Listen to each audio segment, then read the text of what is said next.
नमस्कार मित्रांनो, नवीन एका इंटरेस्टिंग व्हिडिओमध्ये सर्वांचं मनापासून स्वागत आहे। मित्रांनो, राज्यामध्ये आज मंत्रिमंडळाची महत्त्वाची बैठक पार पडली। या बैठकीमध्ये 12 शासन निर्णय घेण्यात आलेले आहेत। या निर्णयामुळे सर्वांचाच फायदा झालेला आहे आणि उद्यापासून हे निर्णय सर्व लागू होणार आहेत। आता या बैठकीमध्ये या मंत्रिमंडळाच्या संदर्भात कोणकोणते निर्णय घेण्यात आलेले आहेत याविषयी संपूर्ण माहिती आपण या व्हिडिओमध्ये बघणार आहोत। व्हिडिओला सुरुवात करण्यापूर्वी चॅनलवरती जर नवीन असाल तर कृपा करा चॅनल सबस्क्राइब करा। अशाच महत्त्वपूर्ण व्हिडिओ या चॅनलवरती येत असतात। चला तर मंत्रिमंडळाच्या बैठकीमध्ये झालेले निर्णय पाहूया।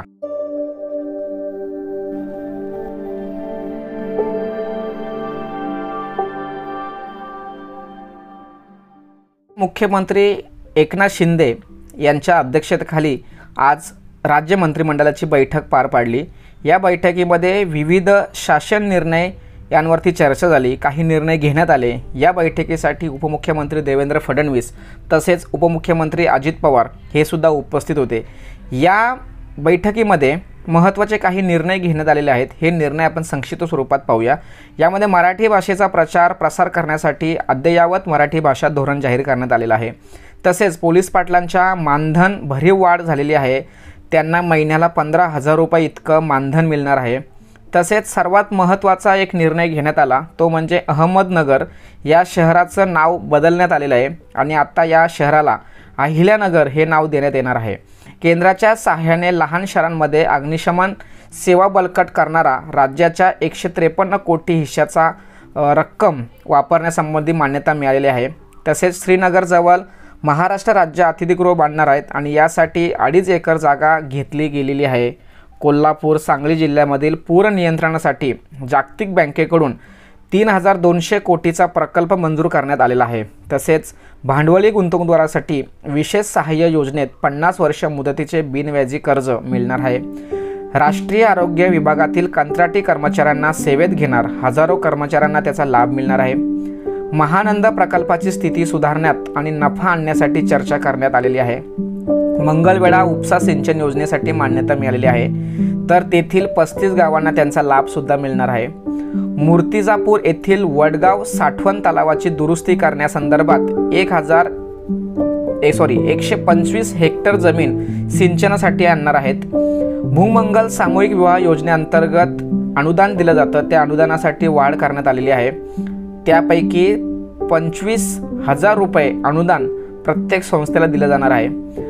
मानसेवी वैद्यकीय अध्यापनाचे मानधन वाढवण्याबाबत चर्चा करण्यात आलेली आहे। ITI मधील जे कंत्राटी शिल्प निदेशक जे आहेत काम करतात त्यांना नियमित शासनाच्या सेवेमध्ये घेण्यासंदर्भात निर्णय घेण्यात आलेला आहे।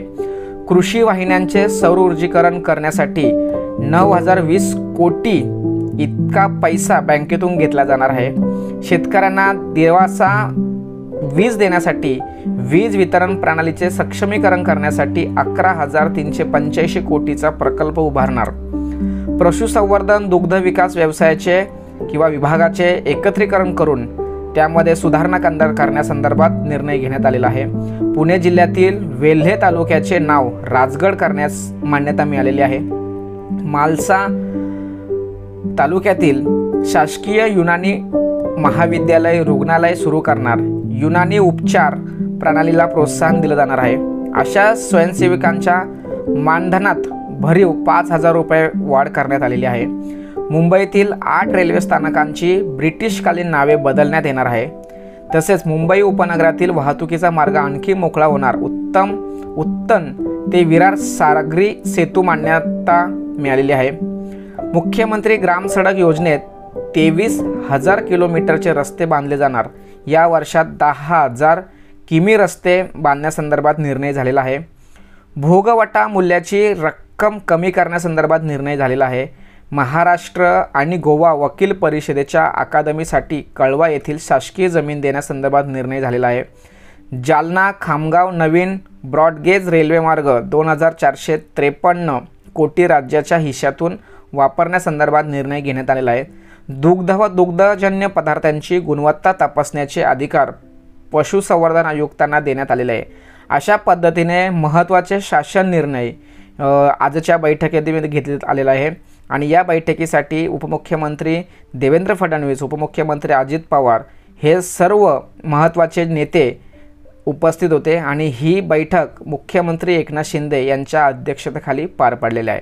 मित्रांनो, आज झालेल्या बैठकीचे जे काही निर्णय झाले या निर्णय संक्षिप्त स्वरूपात या ठिकाणी मांडण्याचा प्रयत्न केलेला आहे.